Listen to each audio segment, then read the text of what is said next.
شروع کوم په نامه الله چې ډېر بخښونکی مهربان ذات دی. السلام علیکم.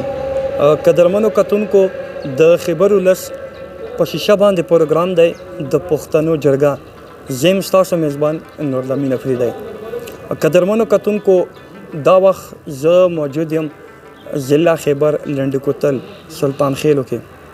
قدرمنو کتونکو لکه څنګه تاسو ته پته چې زموږ پروګرام دی د پښتنو جرګه او د دغه پروګرام نن موږ څلورمه برخه وو. قدرمنو کتونکو تاسو ته موږ دا خبره مخکې کړې وه چې د موږ دغه پروګرام مقصد دی چې هغو خلکو له موږ موقع ورکړو چې هغه د دغې جرګې په حوالې سره معلومات لري او د دغې نه هیله وه د قوم او د وطن خدمات کوي. نو دغې په لړ کې دا وخت ما سره پروګرام کې ناست میلمه چې د سلطان خیلو د سیمې سره تعلق ساتي ملک عبدالخلیم فرزند زوی ملک ابرار را سره په پروګرام کې ناشته کوي. قدرمنو کتونکو دنه به د جرګې په حوالې سره معلومات تاسو سره شریکو. ملک صاحب تاسو ته د پښتنو جرګه کې هرکلی وستړي مشي یو ډېره مهرباني. زه د خیبر ولس تاسو زه ډېر مشکور و ممنون یم او تاسو یو جهان مننه چې موږ له راغلو او موږ نه خپله رایه تاسو د کیمرې په ذریعه د ځوانانو کل ته مخکې منتقل شي چې څه موږ مخکې اورېدلي او دا د واوري. نو انشاءالله تعالی چې ډېر سبق به ترې واخلي فایدې به ورسېږي. ډېره مهرباني. ملک صاحب دا وخت پښتانه په ټوله نړۍ کې چې وي هغه به تا ویني هغو سره لږ خپله پېژنګلو وکړه. لکه موږ زه ملک ابرار خو ما نامه والد ملک عبدالحلیم زخاخیلو او په خیبر کې اوسېږو سلطان خیل او ولی بیخیل تپې سره تعلق لرو. ملک صاحب مونږ پروګرام د جرګې په حوالې سره یو مختلف مشرانو سره هم کینو ملکان صاحبانو سره هم کینو د جرګې په حوالې سره خلکو له معلومات ورکوو. مونږ مقصد دی چې دغه جرګې اهمیت د پښتنو یو بهترین عمل و او چونکې دا ځوانان ورسره پیداویږي او دغو ته د جرګې اهمیت پته نه لګېږي. نو مونږ دا هڅې کوو چې د پښتنو چې کومه جرګه وه هغه په کوم ډول باندې به شوه دغو ځوانانو ته وښوو. نو ته راته دا وایه چې د جرګې په لږ تاریخ باندې لږ را سره وګڼېږه. جی مننه. لکه په زاړه روایاتو کې یا په زاړه مشرانو نه چې کومې خبرې اورېدلې نو د جرګې روایت دا دی چې دا به په یوه ګول چکر کې کېناسته چې په هغې چې کوم ملک و یا مثال د هغه ځای سردار و یا څه شی به و دا به په منځ کې ناست و. د دغه منځ نه به خبره روانه شوه چې کوم کس به خبره وکړه خپله رایه به پکې ازادانه پیش کړله. دا خبره به روانه وه اخر به دغه چې د کوم یې مشر و یا ملک و یا سردار و دغه ته به خبره راورسېده چې دی اوس څه رایه پیش کوي. نو ده به چې وکتل چې زیات اکثریت خلک کومه خبره خوښوي نو او به چې لاس ویچات کو او خبره دا چې په هغه خبره باندې چې د کومه اکثریت و لکه مثال ویم چې دا غر دی دا د موږ دی که د نیکخیلو دی نو ډېرو خلکو به چې ووایي چې دا نیکخیلو دی نو به چې لاس ویچات کو دا غر د نیکخیلو دی بیا به ووایي چې په مخ باندې لاس راښکل شو هغه خبره به داسې شوه لکه قانون. لکه ته وګورې جمهوریت هم داسې دی او چې په جمهوریت کې اکثریت باندې کومه فیصله وشي هغه قانون جوړ شي. دا د موږ روایت دی د موږ نه زه به داسې وایم چې هر چا دا جمهوریت جوړ کړی هغو رانه زده کړي دي. دویمه خبره دا و چې جرګه په هغه وخت کې ما ته یو چې زه په خپله په هغو جرګو کې ګرځېدلی وم چې د خیبر جرګې به شوې په دا کې به د خیبر ټول قومونه راغونډ شول او په هر تحصیل باندې به دو واده وه او سره کې به ناستل او په دا کې به بیا ووایي چې شلګون مطلب دا و چې په هره تپه کې تکړه سړی چې کوم د کلي مشر و هغه به راووتو او د دغو مشرانو ته به یې خپلې مسالې ور وړاندې کړي چې موږ دا مسلې دي او په دا طریقه یې حل کوو. دا راته وایي چې اکثر له مونږ کتلي که نه مخکې به یو په شمار کسان به وو چې هغه به خلکو قام به منل حکومت به منل چې دغو به جرګې وکړي بس هغو به بالکل رایه به دا وه چې دا به حق بیانې و دلته هر یو کس دلته راوتلی او جرګې کې او حالانکې جرګه ومشي خو بیا هم خلک وایي چې یاره دا ما ته نامنظوره و. نو آیا د جرګې لپاره څه شرط شته چې دا کوم کسان دي کي؟ لکه مخکې زه بیرته وایم چې په قوم کې په کلي کې بیا مشر و هغه ته به سپېدرې شول حکومت به هم منلو اوس هم شته په باقاعده توصیف بیا د دغو سپېدرې شو پاسه ملک و صحیح خبره چې ملک او سپیدرې شوبې دلته خبره روانه کړه اب په حق باندې وه هغه سپیدرې دا ذمهواري وه چې د ټول کلي ذمهواري د هغه وه چې څوک به پورته شو ورته ویل چې غلی کېنه ته نه پوهېږې زه پوهېږم ځکه چې مشر پوهېږي کشر نه پوهېږي کله چې د جرګې اهمیت کم شو نو دا کې د شاهي حکومت لاسلاوي وکړو لکه تا به هم دا اورېدلي چې وبه وي چې ډیپټي جرګه و هغه ډیپټي جرګه وه هغه به بیا قانون جوړ کړو هغه بیا په یوه طریقه معتدانه یو په کمیشنر کې پېښور ډیویژن کمیشنر کې به د وکیل نیو چې ډېر تکړه سړی و ماته به کړه که نه ماتېده هغه دا کار وکړو چې هغه ورته به بوګان داسې به بوګان خواښ کړل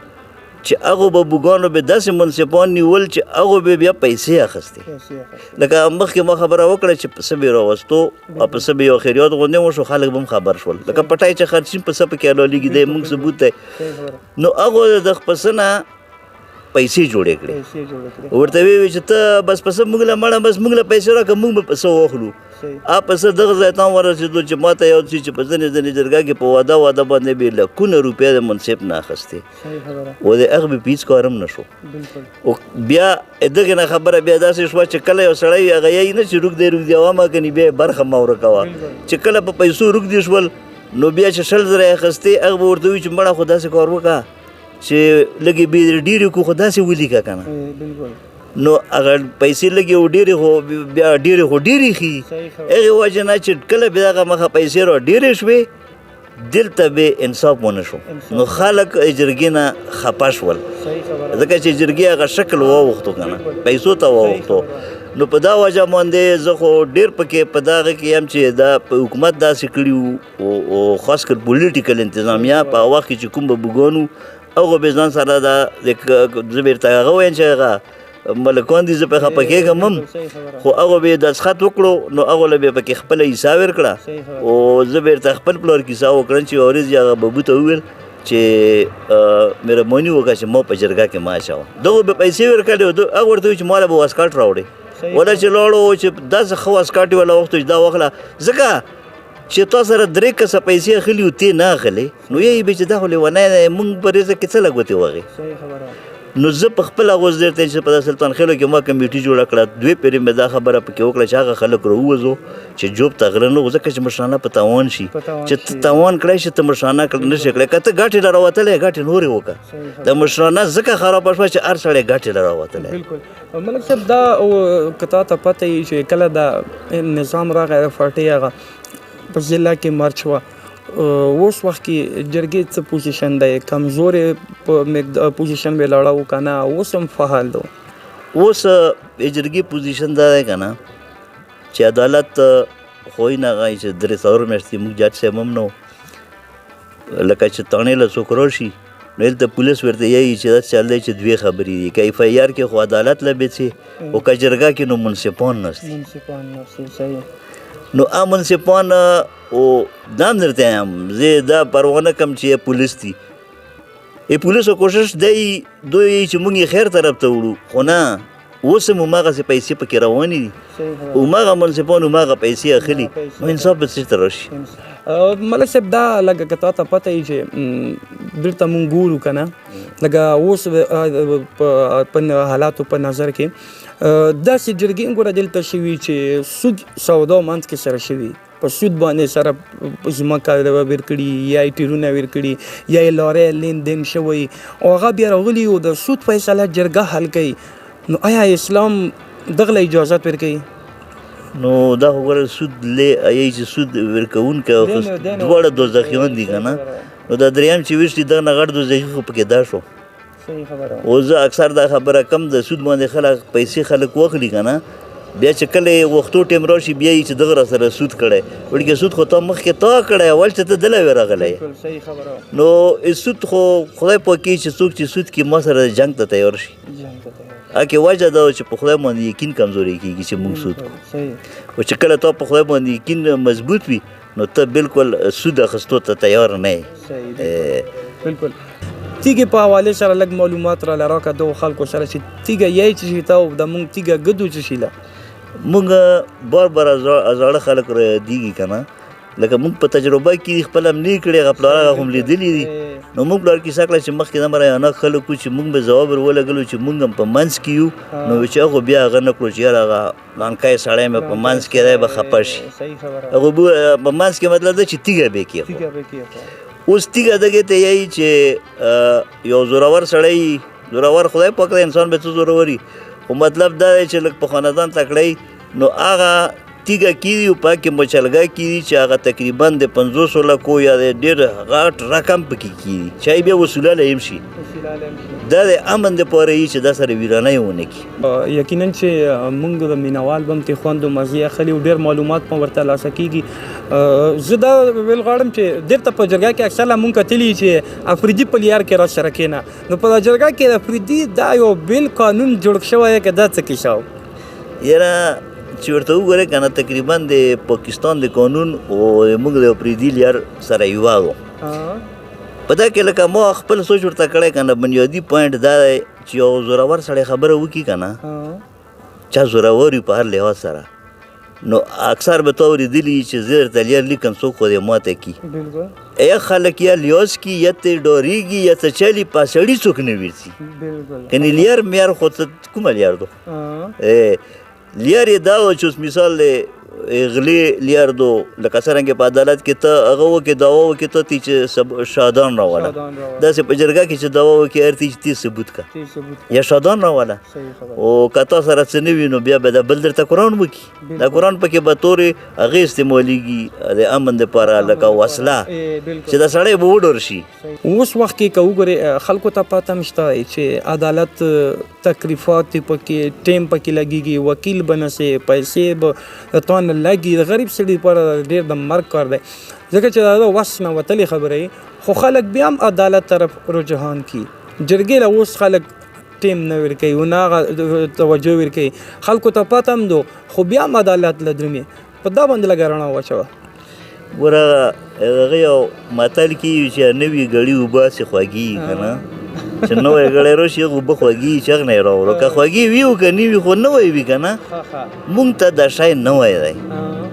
لکه بله ورځ ما په هغه جلسه کې دا خبره وکړه چې سټی مطلب دا دی چې زه جګړه کم خو که د موږ په خبر کې چا سټی راوړه یی چې که ما د ځمکې سرټیفیکټ واخیستو ملکیت یې راته میلاو شو هغه نه بې چپلار واخلي عدالت نوی دی او خلک هم نابلده دي او جرګې لکه ما ورته ووایي چې په هغه وخت کې چې کوم وخت کې اف سی آر په زور کې و دا ټول خلک زه ته زه په خپله ماده وي چې دومره ظلم په اف سی آر کې و موږ منله خو کمیټي چې جوړه شوه هغه وایي چې اصلاحات پکې اصلاحاتو نه پکې هټ کړه لاړل چې هغه کیسه یې ختمه کړه جرګه یو ښکلی شی دی بله ورځ مم دا خبره په فیسبوک باندې وکړه چې پنجابیان یو کهاوت ورکوي چې په عدالت کې به په درویغو خلاصېږي او په جرګه کې به په رښتیا خلاصېږي ځکه چې رښتیا ته کله چې منصف رښتیا ته ورسېږي بیا هغه فیصله کوي چې رښتیا ته نه رسېدلی فیصلې ته نه رسېږي قدرمنو کتونکو دا ملک ابرار چې ګټورې خبرې ستاسو سره شریک کړي هیله لرم چې ستاسو به ډېر معلومات ترلاسه شوي دا حقیقت دی چې د جرګې چې کوم وي دا د موږ پښتنو د رسم د رواج او د کلتور دغه ټول په